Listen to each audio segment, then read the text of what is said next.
10 वर्ष देखी जाओ जो होली सब सुरेश सैनी सब अन्याय है, धरना पूरा मिला हुआ है। एक एक गरीब को सता रहे हैं, ये एक एक गरीब को सता रहे हैं, एक एक गरीब का खून पी रहे हैं। प्रशासन नहीं, गुंडा राज है, गुंडा राज है। आज के बाद में खाना पीना नहीं खाऊंगा, यही मरूंगा, चाहे कि कहीं भी भर्ती करवा दे। जी सर, आपके साथ जो घटना घटी है आपके प्लाट को लेकर के, उसमें आप थोड़ा सा विस्तार से हमारे मीडिया भाइयों को बताएं कि क्या मामला हुआ।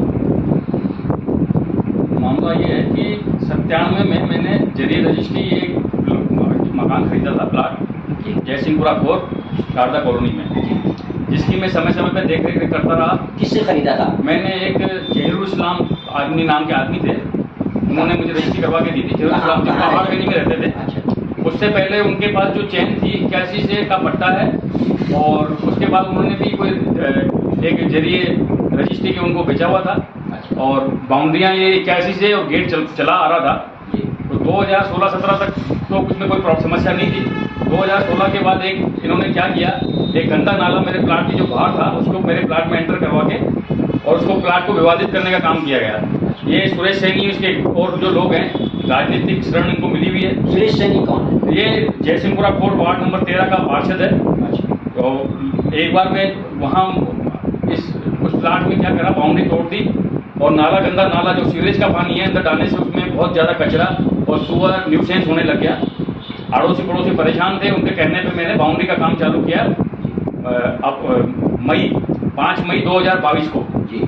तो जैसे ही मैंने काम चालू किया तो सुरेश सैनी अपने कई आदमियों के साथ लेके आया मुझे मालूम कहा कि ये तुम्हारी ज़मीन नहीं है, ये कृषि भूमि है और तुम्हारा इस पर कोई अधिकार नहीं है, या तो हमको बेच के चले जाओ या तुम सुनो यहाँ से तुम ये जमीन से हम अपना बोर्ड लगाएंगे। कई बार मुझे इसने धमकियाँ दी। इसका भाई है मोहन सैनी, लोकेश सैनी और कई अन्य हैं इसके साथ जो लोग जिनको मैं नाम से जानता हूँ। कुछ इसका एक का नाम है, कई क्या है,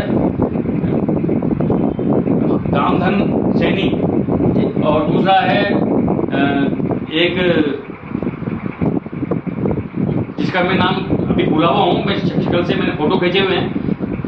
सब देख, कई बार 50-50, 25-25 आदमी को ग्रुप में ही आते थे, शराब पी के मुझे धमकाते थे, जान से मारने की धमकी देते थे। इसके एवज में मैंने पुलिस को यदि मतलब उच्चाधिकारी को संबंधित को मैंने रजिस्टर्ड एडी से लेटर भी भेजा था। लेकिन क्या है, एसएचओ के पास जब भी जाता वो बोलता था, कभी बोलता था ये निगम की जमीन है, कभी बोलता था सिंचाई विभाग वालों की जमीन है, कभी बोलता था कृषि भूमि है। एसएचओ कौन है आपका? सत्यपाल यादव है एसएचओ। इससे मेरे को जान का खतरा बना हुआ है। उसके साथ कुछ अन्य पुलिस वाले भी हैं, वो उनकी वजह से मुझे जान का खतरा बना हुआ है। थाना जयसिंहपुरा 4 शारदा कॉलोनी। सर, ये बड़ा एलिगेशन आपने एसएचओ पे लगाया है। हाँ बिल्कुल लगाया है। ऐसी क्या वजह रही जो एसएचओ साहब आपको कोऑपरेट नहीं कर रहा, उल्टा आपको धमका रहा, आप कह रहे हैं? हाँ सर, जब बाउंड्री मेरी तोड़ी गई, बाउंड्री तोड़ने से पहले एक छोटा सा पार्ट 2022 में मेरा तोड़ा था, तो मैंने डीसीपी साहब को फोन किया था। उन्होंने डीसीपी डिप्टी को भेजा था शाम को 7 बजे। तो उनको वो वहाँ पे उनको बोल रहा है कि ये नहर है, फलाना है, ढिमका है, जबकि मेरी जरी रजिस्ट्री जमीन खरीदी हुई है। उस जब मैंने ली थी कोई उसमें नहर वगैरह कुछ नहीं थी, कुछ लेना देना नहीं था। उसके बाद मैंने इसको कार्रवाई करके डीजी को, एसीबी को, इनको सबको विजिलेंस को लेटर लिख करके मैं थका के बैठा कि सरकारी बॉडी है, मैं इनसे कहाँ तक लड़ता रहूँगा। मैं एक आम आदमी हूँ, मुझे लड़ना नहीं आता। मैं अपने परिवार में इसको पालने में, भरण पोषण में मशगूल हूँ। लोगों की समस्या थी तो मैंने आके बाउंड्री करवाई, लेकिन वो पूरी नेस्ता नाबूद कर दी। 40 साल पुराना गेट लगा हुआ था, वो आज भी पड़ोसियों के पास महफूज है। ताला लगा हुआ था, वो तोड़ दिया। उसके बाद ये सुरेश सैनी है, वो अपनी जेबीसी लेके आया। कहाँ से लेके आया वो बोलता निगम से मालूम किया, उनकी नहीं थी। उन्होंने पूरे आगे का रोड जो बाउंड्री थी, दासे वगैरह सब तोड़ दिए गए। उसके बाद मैं शांति करके बैठ गया। शांति करने के बाद, बैठने के बाद 1 महीने 5 जून 31 मई 2023 को मुझे जरिए निगम से नोटिस मिला कि आपके प्लाट के खिलाफ बहुत शिकायतें आ रही है, आपने भी करी है शिकायतें, आप अपनी बाउंड्री बनाओ, कचरा हटाओ। तो मैंने पुलिस को सूचना देके 5 जून को पुलिस को सूचना देके अपना काम चालू करवाया।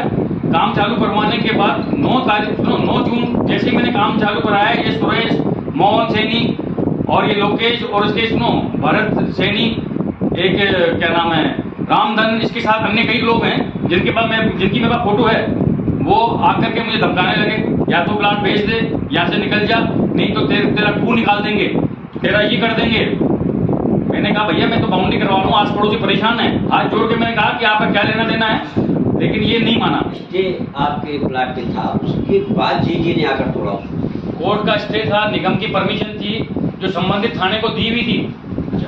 तो कोर्ट का स्टे क्यों आपने लिया था?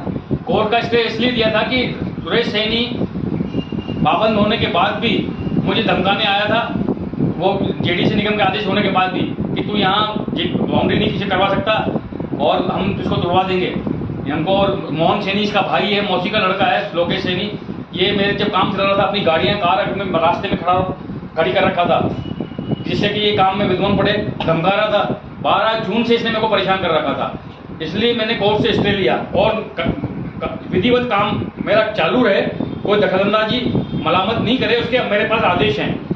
और जेडीए भी पाबंद था। मैंने कोर्ट का आदमी उनको मेरे मतलब आदेश की पालना के लिए कोर्ट का आदमी गया था, उन्होंने उसको रिसीव किया, उन्होंने रिसीव किया है। उससे पहले मेरा डिस्पैच में भी कागज गया है निगम के आदेश का।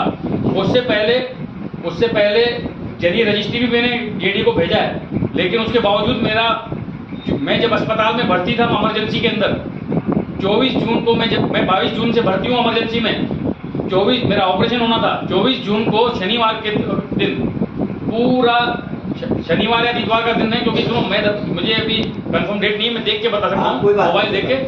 पूरा धर्म सिंह और संतरा और उपायुक्त महोदय ये सारे जेडी से आए हैं, अड़ोसी पड़ोसियों को धमकाया है। और मेरा पूरा बाउंड्री मतलब गेट के तोड़ के गए हैं। पूरा 12 फुट का गेट था, एक तरफ 8 फुट का गेट है, और दासे वगैरह सब पुराने जो 20-25 साल पुराने थे सब उखाड़ के ऐसे तोड़ के। क्या चाहते हैं वो आपसे? क्या चाहते हैं, क्यों विवाद कर रहे हैं? ये सुरेश सैनी का एसएचओ का दबाव है कि मैं इनको जमीन बेच दूं।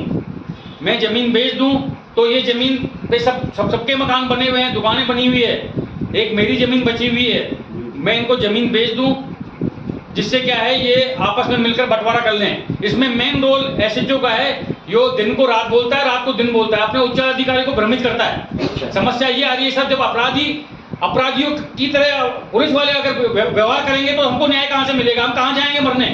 हम कोर्ट में जा सकते हैं, वहां से हमको रिलीफ मिला तो इन्होंने उसको भी दखलंदाज।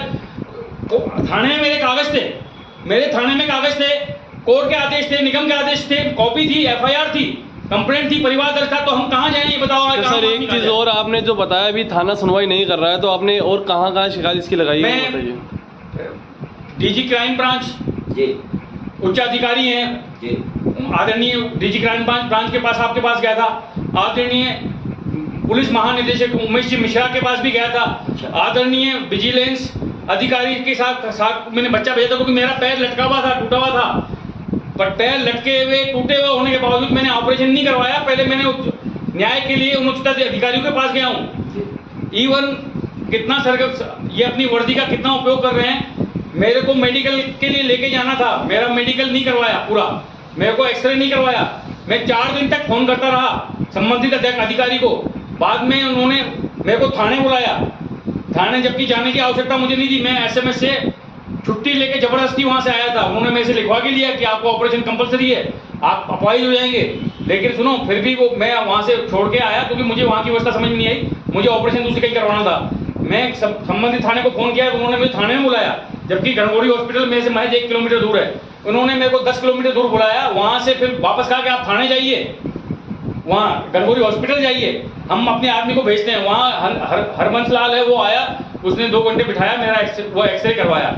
इतने से मैं इस काम के लिए मेरे को 5 दिन लगाया, क्योंकि ये अपने प्रभाव काम में ले रहे हैं। इनको प्रशासनिक अधिकारी हैं ये सारे, उपायुक्त भी जेडी का प्रशासनिक अधिकारी होता है, और धर्म सिंह भी प्रशासनिक अधिकारी है, सरला भी, संतरा भी मैडम जो है वो प्रशासनिक अधिकारी है। हर जगह इन्होंने प्रभाव अपना काम में ले रहे हैं। इवन इंचार्ज जब जेडीए तोड़ने आया था तो आपने माननीय न्यायालय का आदेश उनको नहीं दिखाया?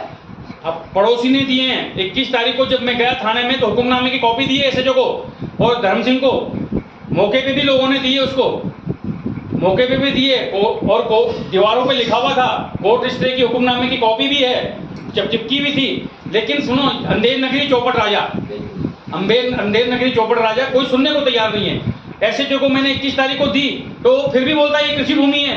अच्छा। ये सुनो, कोर्ट के आदेश को बोलता है ये कृषि भूमि है, ये निगम के आदेश को बोलता है ये कृषि भूमि है। उससे पहले ये बोल रहा था कि नहर जाती थी, प्राचीन नहर। अच्छा। इसने पुलिस महानिदेशक को भी गलत रिपोर्ट पेश करी है।